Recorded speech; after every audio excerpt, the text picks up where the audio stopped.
በስመ አብ ወወልድ ወመንፈስ ቅዱስ አሐዱ አምላክ አሜን።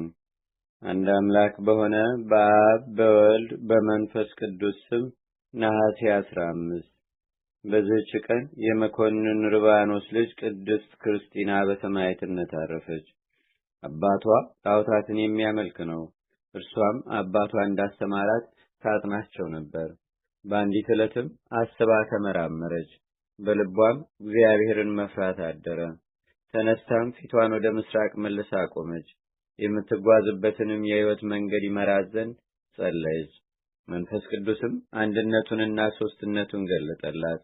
አባቷን በመጣ ጊዜ ልጄ እንዴት አለሽ አላት። በክብር ባለቤት በክርስቶስ ሕይወት አለው አለችው።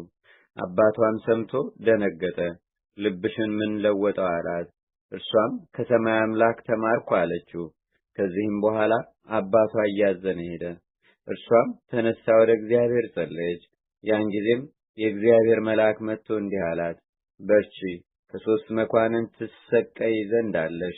አዳኝ በሆነ በጌታችንና በክርስቶስም መስቀልም አተማት፣ ሰማያዊ ኅብስትንም ሰጣት። ከዚህም በኋላ ተነስታ ጣዖታቱ ወዳሉበት ቤት ገብታ ቀጠቀጠቻቸው። አባቷም አይቶ እጅግ ተቆጣ።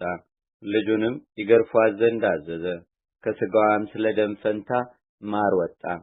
ሁለተኛም በብረት አልጋ ላይ አስተኝተው ከበታቿ እሳትን እንዲያነዱ አዘዘ።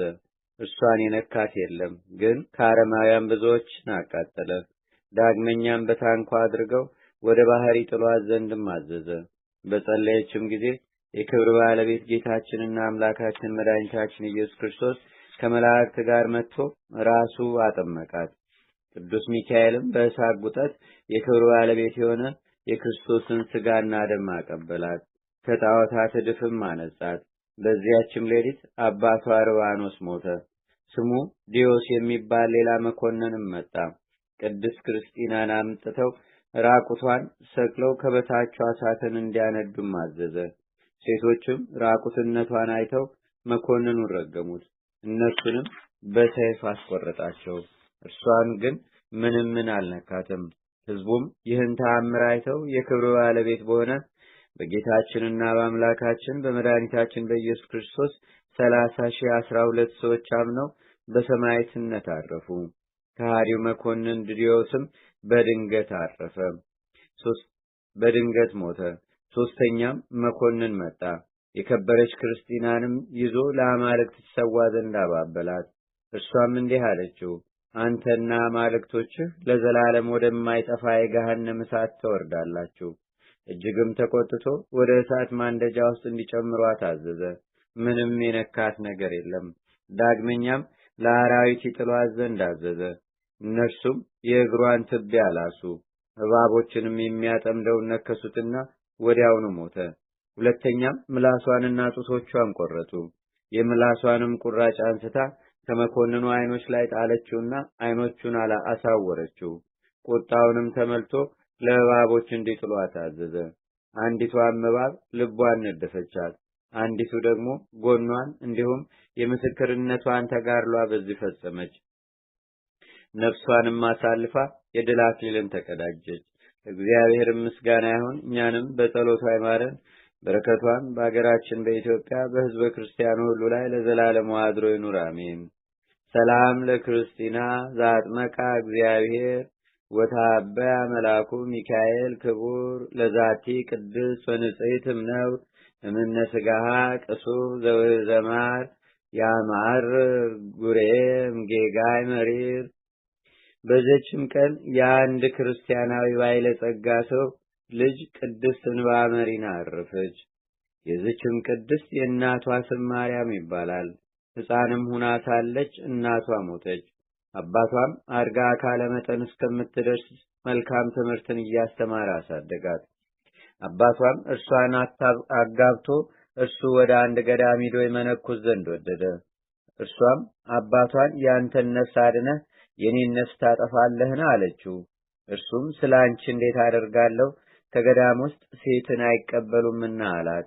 እርሷም እንዲህ አለችው፣ አባቴ ሆይ የሴቶችን ልብስ ከላይ አስወግደህ የወንዶችን ልብስ አልብሰኝና ካንተ ጋር ውሰደኝ።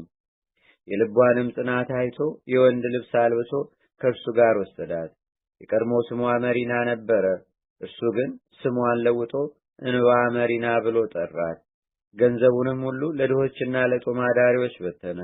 ልጁንም በወንድ ስም እየጠራ ከእርሱ ጋር ወሰዳት። ወደ አንድ የመነኮሳት ገዳምም ደርሰው በዚያ እየተጋደሉ ኖሮ። ከዚህም በኋላ አባቷ ታመመ።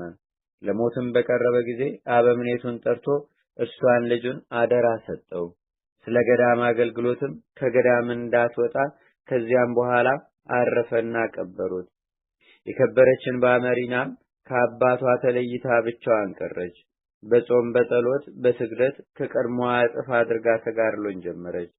ከዚህም በኋላ የገዳሙ መነኮሳት ይህ ወጣት መነኮስ ከኛ ጋር ለገዳሙ አገልግሎት ለምን አይወጣም ብለው ተቃወሟት። እንዲሁም አበምኔቱን ባስጨነቁት ጊዜ ከእርሳቸው ጋር ሰደዳት። ለመነኮሳቱ ቀለብ የሚሆነውን የገዳሙን እህል የሚሰበስብ አንድ ሰው አለ። መነኮሳቱም በሚወጡ ጊዜ ከእርሱ ዘንድ አድረው እህላቸውን ይጭናሉ። እንግዳ መቀበያ ቤትም አለው፣ በዚያም ያድራሉ። በዚያችም ዕለት ከጎረቤቱ አንድ ጎልማሳ ሰው መጥቶ በዚህ ሰው ቤት አድሮ የልጁን ድንግልና አጠፋ። እንዲህም አላት፣ አባትሽ ማን ደፈረሽ ብሎ የጠየቀሽ እንደሆነ አባ እንባ መሪና የሚሉት ወጣት መነኩሴ ደፈረኝ በይው አላት። በጸነሰችም ጊዜ አባቷ አወቀ። ማን የደፈረሽ ብሎ ጠየቃት። እርሷም እንዲህ ብላ መለሰችለት፣ አባ እንባ መሪና የሚሉት ወጣት መነኩሴ ደፈረኝ። ያን ጊዜም ተነስቶ ወደዚያ ገዳም ሄዶ መነኮሳቱን ይረግማቸው ጀመረ። አበምኔቱም ሰምቶ ወጣና መነኮሳቱን ለምን ትረግማቸዋለህ? እግዚአብሔርን አትፈራውም? ምን አለው። እርሱም በልጁ ላይ የሆነውን ነገረው። እንዲህም አለው፣ አባ እንባ መሪና የሚሉት ወጣት መነኩሴ የልጄን ድንግልና ስለደፈረ ነው አለው። አበምኔቱም በሰማ ጊዜ እውነት መሰለውና እጅግ አዘነ። ሰውየውንም እንዲህ ብሎ ለመነው፣ በአንድ ሰው በደል ንጹሐን የሆኑ መነኮሳትን በሕዝባውያን ፊት አታዋርዳቸው፣ ይህንንም ነገር ሰውር። ከዚህም በኋላ ቅድስት እንባ መሪናን ጠርቶ ይገሥጻትና ይረግማት ጀመረ። እርሷም ስለምን እንደሚረግማት አላወቀችም ነበር። ባወቀችም ጊዜ ከእግሩ በታች ወድቃ እኔ ወጣት ነኝና በደሌን ይቅር በለኝ ብላ ለመነችው። እርሱም እጅግ ተቆጥቶ ከገዳሙ አባረራት። እርሷም ከገዳም ውጭ ሆና እየተጋደለች ኖረች። ያችም ልጅ በወለደች ጊዜ የልጅቷ አባት ሕፃኑን አምጥቶ ለቅድስት እንባ መሪና ሰጣት። እርሷም እግዚአብሔርን እያመሰገነች ተቀበለችው። በላሞችና በበጎች ጠባቂዎች ዘንድም ለሕፃኑ ወተትን እየለመነች መዞርን ጀመረች። እንደዚህም አድርጋ ሕፃኑን አሳደገችው። ከ3 ዓመትም በኋላ መነኮሳቱ ተሰብስበው አበምኔቱን ለመኑት፣ አባ እንባ መሪናን ይቅርታ አድርጎለት ወደ ገዳሙ ይመልሰው ዘንድ። እርሱም ልመናቸውን ተቀብሎ ከመነኮሳቱ ጋር ቀላቀላት። ይኸውም ከባድ ቀኖና ከሰጣት በኋላ ነው። ከዚህም በኋላ ጭንቅ የሆነ ስራዎችን ትሰራ ጀመረች። የመነኮሳቱንም ቤቶች ጠርጋ ተሸክማ ወስዳ ከገዳሙ ውጪ ትጥለዋለች። ውሃንም ቀድታ ታጠጣቸዋለች፣ ምግባቸውንም ታዘጋጃለች። ያም ሕፃን አደገ፣ የቤተ ክርስቲያንንም ትምህርት ተምሮ መነኮሰ። 40 ዓመትም ሲፈጸም 3 ቀኖች ያህል ታማ በሰላም አረፈች። ደወልንም ደውለው መነኮሳት ሁሉ ተሰበሰቡ። ሊገንዙም ገብተው ልብሶቿን በገለጡ ጊዜ እርሷ ሴት እንደሆነች አግኝተዋት ደነገጡ፣ መሪር እንባንም አለቀሱ። አበምኔቱም በመጣ ጊዜ ያለ በደሏ ከባድ ንስሐና ቀኖናን ስለሰጣትና በእርሷ ላይ ስላደረገው ተግሳጽ መሪር እንባን አለቀሰ። ከዚህም በኋላ መልእክተኞችን ልኮ የዚያችን የሐሰተኛ ልጅ አባቷን አስመጥቶ እንባ መሪና ሴት እንደሆነች ነገረው። ከዚህም በኋላ በድኗን ተሸክመው ይቅር ይበለን የሚል ቃል ከበድኗ እስከሰሙ ድረስ አቤቱ ክርስቶስ ማረን እያሉ ጸለዩ። ከዚያም በኋላ በዝማሬና በማህሌት ከብዙ ልቅሶ ጋር ገነጿት። ከስጋዋም ተባርከው ቀበሯት። እነሆ እግዚአብሔርም ክፉ ሰይጣንን አዞት ያችን ሐሰተኛ ሴት ልጅና ድንግልናዋን የደፈረውን ጎልማሳ ያዛቸው። እያጓተተም ማሰቃይቶ ይቀጣቸው ጀመረ። ወደ ቅድስት እንባ መሪናም መቃብር ሄደው ኃጢአታቸውን በሕዝቡ ሁሉ ፊት እስከሚያምኑ ድረስም እጅግ አሰቃያቸው። ከመቃብሯም ቁጥር የሌላቸው ድንቆች ተአምራቱ የተገለጡ። ለእግዚአብሔር ምስጋና ይሁን። እኛንም በቅድስት መሪና በጸሎቷም ይማረን። በረከቷም በአገራችን በኢትዮጵያ በሕዝበ ክርስቲያኑ ሁሉ ላይ ለዘላለሙ አድሮ ይኑር፣ አሜን። ሰላም ለመሪና ለወሬዛ በአምሳሉ እንተመከረት ሀበ ደብረ አኀው ታሉ እንዘ ትትናገር ይእቲ ሶበ ይሰምዕዋ ኩሉ ይትዋሱ ወይትባሃሉ ድቁ ቃሉ እንተጸምዶቱ ብዙ ወፍርፉር ገድሉ። በዚህች ዕለት በንጉሥ ዳኪዎስ ቄሳር ዘመን ቅዱስ ለውረኒዮስ በሰማዕትነት አረፈ። ይህም ቅዱስ በሃይማኖት የጸና ነው። የክብር ባለቤት ስለሆነ ስለ ክርስቶስ ሃይማኖት ሊቀ ድቁና ተሹሞ የሊቀ ጵጵስናውንም ገንዘብ ይጠብቅ ነበር።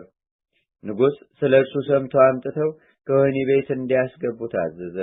ባስገቡትም ጊዜ በዚያ